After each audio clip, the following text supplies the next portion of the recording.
Do you guys know that at home? Comment down below if you did. Hi guys, my name's Silk. Let's do some crate digging.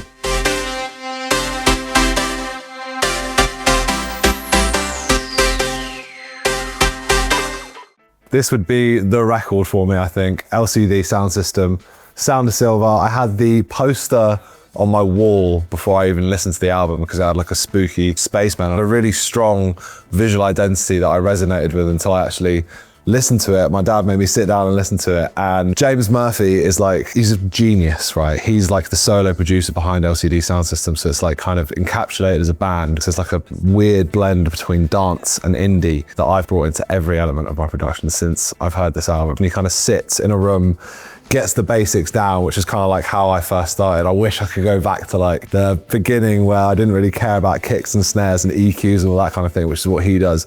Just gets the ideas down, gets the essence in. The tunes really speak for themselves. Keep them in the sleeves, ladies and gentlemen.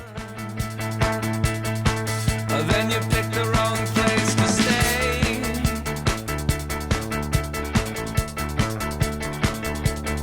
That's how it starts.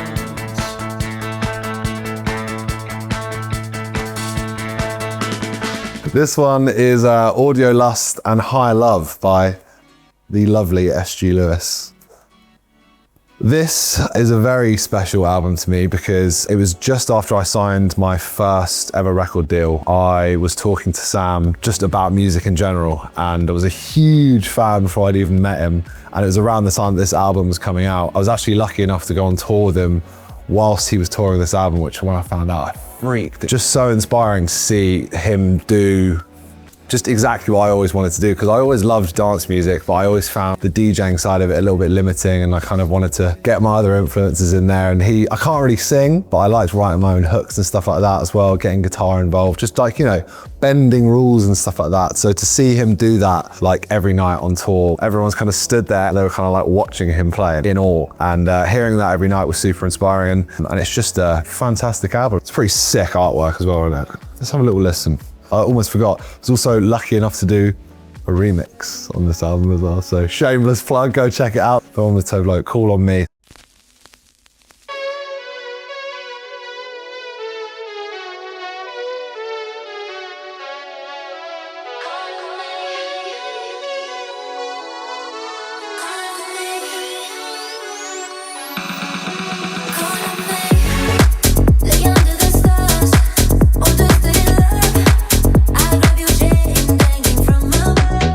This is Power, Corruption and Lies by New Order. My dad's favourite band in the whole world. I think I'm underplaying it there. He's a complete freak about New Order. And this album was probably the main reason why I got into music, because around the time that I first listened to this album, I was probably about 10, 11 years old, I think. He saw that I was engaged and decided to take me to a place called Tin Pan Alley in London, which is like a music hotspot, high street. There's loads of guitar shops, synth shops, all that kind of stuff. And we ended up buying my first ever audio interface, the little M audio microphone, and some like cables for my guitar and stuff. We recorded a cover of The Village. As soon as I did that, as soon as we recorded that cover in my dad's bedroom, we were off to the races. Absolute tune. Because they like blend dance and indie perfectly. And this is like around the time of the Hacienda, which is like one of the most famous clubs in the world.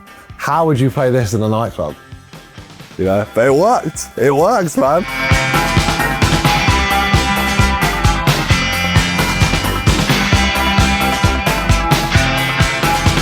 Thank you guys for watching my crates digging with Armada. I hope I've given you even a nugget of information to go home with. I've enjoyed this very much.